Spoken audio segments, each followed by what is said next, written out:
The Raptors fight back very well, but fall short in the second night of the back-to-back. And it's the variance that really plagues him in this one, despite a great night in his debut for the Raptors from Bruce Brown. Let's break down everything in tonight's post-game show.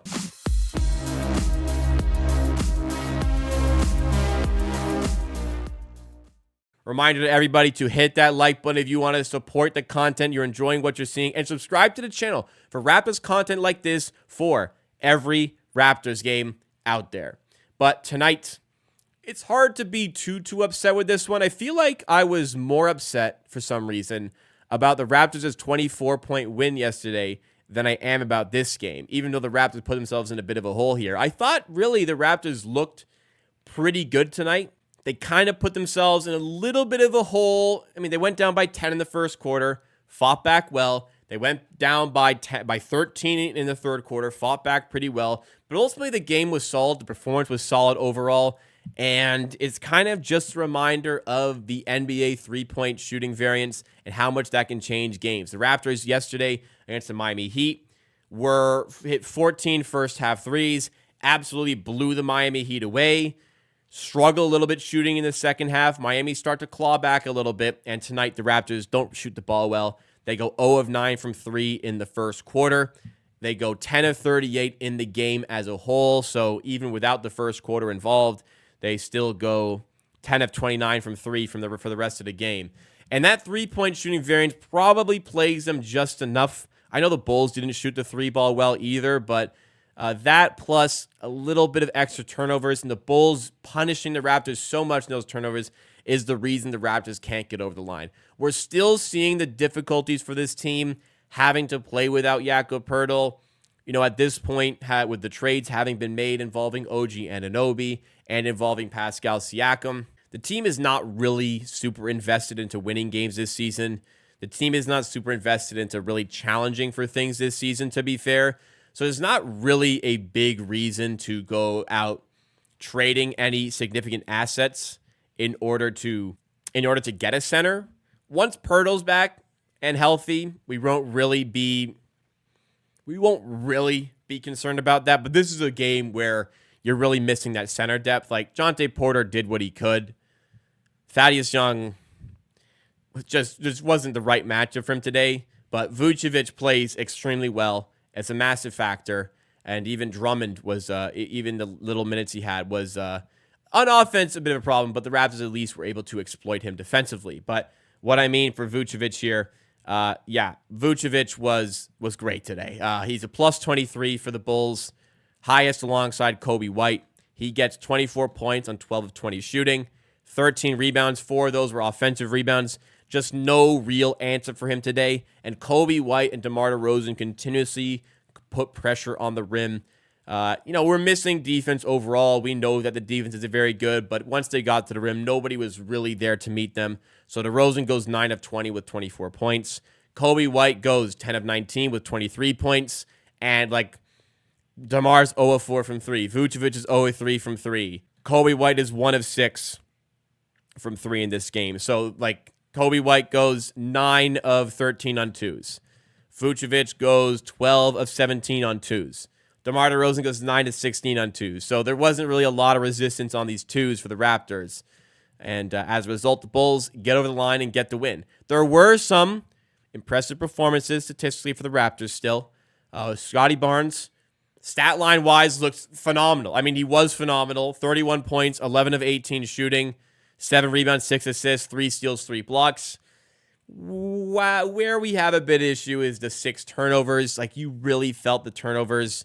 Some errant passes, sometimes maybe just a slight lack of concentration. I mean, look, I'll take the great night. This is amazing, but late in the game as well, we saw the handles and the progression needed. Scottie Barnes is a phenomenal player. I think the Raptors are right to bank on him being the centerpiece going forward. That's why they made these trades. But the next evolution, we got the evolution we got this year was the three-point shooting. The next one is going to be that ball handling. If he can get that, he is going to be a phenomenal player. And he already is an even more phenomenal player. Defensively, I like Scottie Barnes, but I think that Darko sometimes uses him incorrectly. When he's on the perimeter, he has some difficulties, especially navigating screens and also dealing with shiftier players. But on the inside, He's a rebound machine. He is an excellent help defender. Start to use him in those more productive areas defensively, and we'll get that extra bit out of him. And I think we'll save him a little bit more and have a little bit more of a motor for some key minutes. Other features for the Raptors today, RJ Barrett had an amazing first half, cooled off big time in the second half, ends up 6 of 16 with 17 points.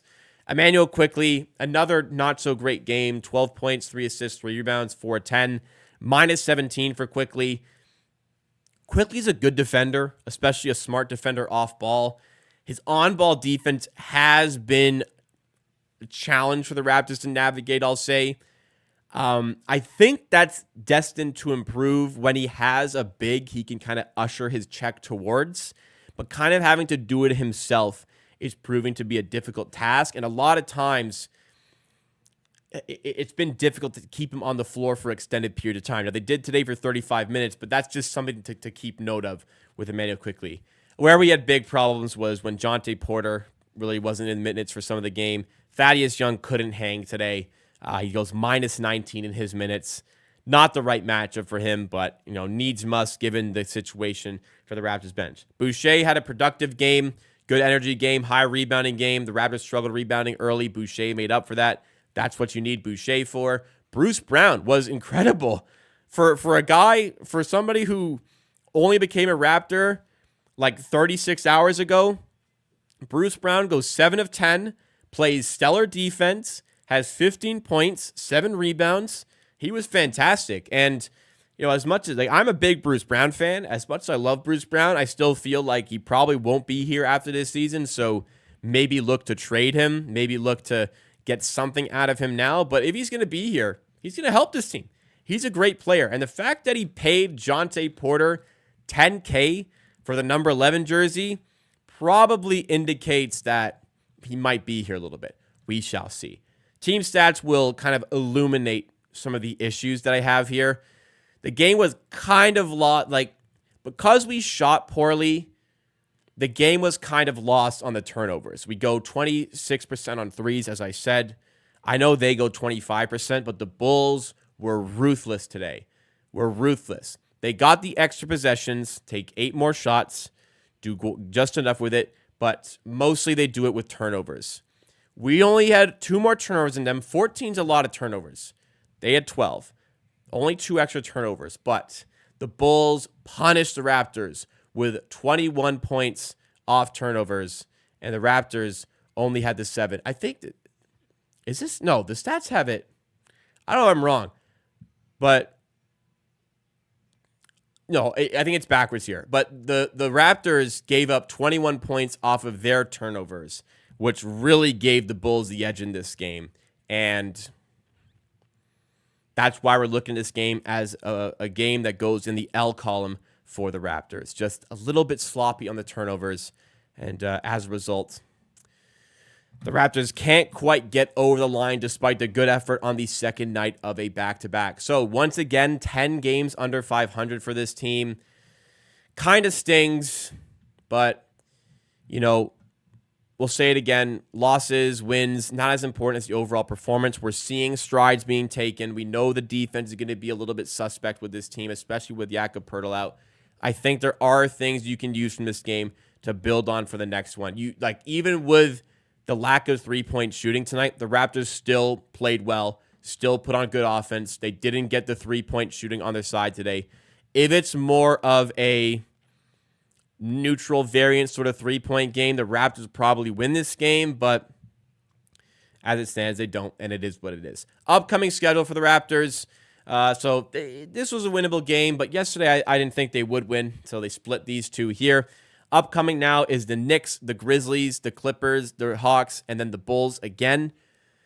Knicks is going to be tough at MSG. It's the first time the Raptors will be playing against OG. The first time we will ever feel the wrath of that OG defense. Not really looking forward to that. A winnable game at home against the Grizzlies on Monday. A few days off before a home game against the Clippers.